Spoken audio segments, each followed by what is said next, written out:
Welcome to Devotionary, where we make the Bible accessible and applicable.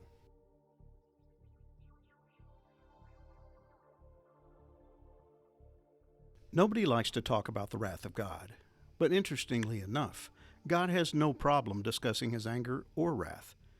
And as we'll see in Deuteronomy chapter 32, verses 19 through 27, he doesn't hesitate to discuss his anger or the consequences it will bring about. But God's anger is anything but capricious. He's not one to fly off the handle or allow himself to be easily provoked by the slightest indiscretion. No, he is holy and just, and he has clearly communicated to his chosen people what he expects from them. Moses has spent an inordinate amount of time describing the expectations God has placed upon his people. And now, through the words of a song that God has given him, Moses is letting them know exactly what will happen when they fail to live up to his holy standards. And God isn't apologetic or hesitant when he lays out the consequences for their rebellion. They will get exactly what they deserve from the hands of a just and righteous God.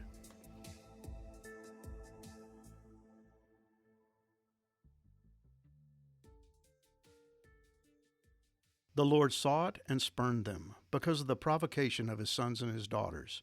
And he said, I will hide my face from them. I will see what their end will be, for they are a perverse generation, children in whom is no faithfulness. They have made me jealous with what is no God. They have provoked me to anger with their idols. So I will make them jealous with those who are no people. I will provoke them to anger with a foolish nation. For a fire is kindled by my anger, and it burns to the depths of Sheol, devours the earth in its increase, and sets on fire the foundations of the mountains. And I will heap disasters upon them, I will spin my arrows on them. They shall be wasted with hunger, and devoured by plague and poisonous pestilence. I will send the teeth of beasts against them, with the venom of things that crawl in the dust. Outdoors the sword shall bereave, and indoors terror, for young man and woman alike, the nursing child with the man of gray hairs. I would have said, I will cut them to pieces, I will wipe them from human memory, had I not feared provocation by the enemy, lest their adversaries should misunderstand, lest they should say, our hand is triumphant. It was not the Lord who did all this. Deuteronomy 32, verses 19 through 27. We love to talk about God's love, mercy, and grace. And while these divine characteristics are essential to understanding his nature and bring us great comfort, they can also paint a rather one-dimensional image of God. An overemphasis on these positive aspects of God's character can cause us to downplay his righteous anger and just judgment. This is one of the reasons so many people find such a disparity between the Old and New Testaments.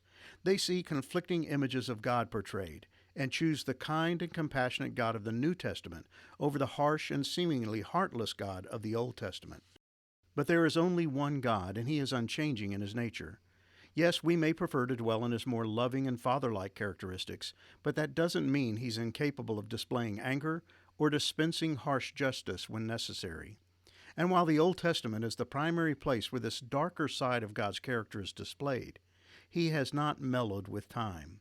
Here are just a few reminders of God's unchanging nature. For I, the Lord, do not change. Malachi 3, verse 6. Of old you laid the foundation of the earth, and the heavens are the work of your hands. They will perish, but you will remain. They will wear out like a garment. You will change them like a robe, and they will pass away. But you are the same, and your years have no end. Psalm 102, verses 25 through 27. And there are countless passages in both the Old and New Testaments that reveal the righteous indignation of God. I, the Lord, will punish the world for its evil, and the wicked for their sin. I will crush the arrogance of the proud and humble the pride of the mighty. Isaiah 13, verse 11. In the greatness of your majesty you overthrow your adversaries. You send out your fury. It consumes them like stubble. Exodus 15, verse 7. Now I will soon pour out my wrath upon you, and spend my anger against you, and judge you according to your ways, and I will punish you for all your abominations. And my eye will not spare, nor will I have pity. I will punish you according to your ways, while your abominations are in your midst. Then you will know that I am the Lord who strikes. Ezekiel 7, verses 8 through 9. And when he saw many of the Pharisees and Sadducees coming to his baptism, he said to them, You brood of vipers, who warned you to flee from the wrath to come? Matthew 3, verse 7. But because of your hard and impenitent heart, You are storing up wrath for yourself on the day of wrath when God's righteous judgment will be revealed. Romans 2, verse 5. And in this portion of the song given by God to Moses, the anger of God is clearly revealed. They have made me jealous, verse 21. They have provoked me to anger, verse 21. A fire is kindled by my anger, verse 22. I will heap disasters upon them, verse 23. I will spend my arrows on them, verse 23. I will send the teeth of beasts against them, verse 24. Not exactly the kind of sentiments you might find on a Hallmark card. These are clear expressions of God's anger against the people of Israel and the tangible means by which he intends to manifest his indignation.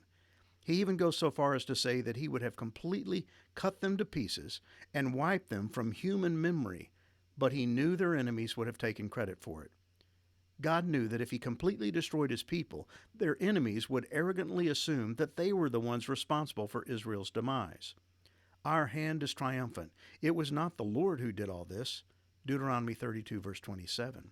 And God hates the prideful and arrogant as much as he does the unfaithful and spiritually adulterous.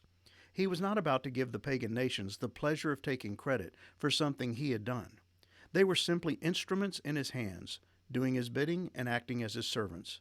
Neither Babylon or Assyria, whom God would use to punish his rebellious people, could take credit for their success.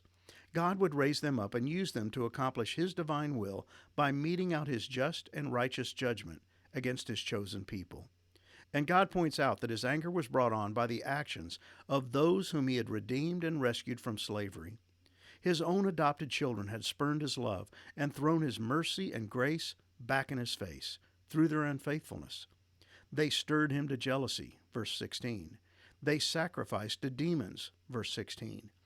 You were unmindful of the rock that bore you, verse 19, and you forgot the God who gave you birth, verse 19. And God makes a damning assessment of his rebellious people. They are a perverse generation, children in whom is no faithfulness. Deuteronomy 32, verse 20. What God describes here is serial apostasy. This is not a case of the occasional failure to remain faithful, but of the habitual and willful refusal to follow God's will. This song is revealing what will become Israel's future because of Israel's faithlessness. God will spurn them and hide his face from them. But why? Because that is exactly how they will treat him. They will turn their backs on him, choosing instead to worship false gods and demons. They will hide from him, attempting to disguise their spiritual infidelity and mask their apostasy by feigning faithful adherence to his laws. And so, God will give them a taste of their own medicine. But when God hides his face, the consequences are devastating. When he spurns them, they will experience a form of loss they could never have imagined or anticipated. God warns of disasters, hunger, plagues, and pestilence. He describes suffering caused by the teeth of beasts and the venom of things that crawl in the dust. Deuteronomy 32, verse 24. He foretells of death brought on by the sword and arrows, and no one will be spared. Young men and women will suffer alike. The nursing child and the old man with gray hair will each endure the same fate. There will be no mercy shown and no grace given. And while we might not like this image of God, we cannot assume it is somehow incorrect or inconsistent with his character. He is God, and he is fully righteous. All that he does is right, just, and good. In fact, the opening stanza of this poem declared the righteousness of God. The rock, his work is perfect, for all his ways are justice, a God of faithfulness and without iniquity, just and upright is he. Deuteronomy 32, verse 4. He is not the one we should judge. He does not deserve our criticism, and most certainly does not merit our disdain. They have dealt corruptly with him. They are no longer his children because they are blemished. They are a crooked and twisted generation. Deuteronomy 32, verse 5. God had poured out his love, mercy, and grace upon the people of Israel. He had redeemed and rescued them from captivity in Egypt. He had led them across the wilderness and put up with their repeated displays of ingratitude and their constant bickering and complaining. He had brought them to the border of the land of promise and watched as they stubbornly refused to enter because they didn't believe he would see them through.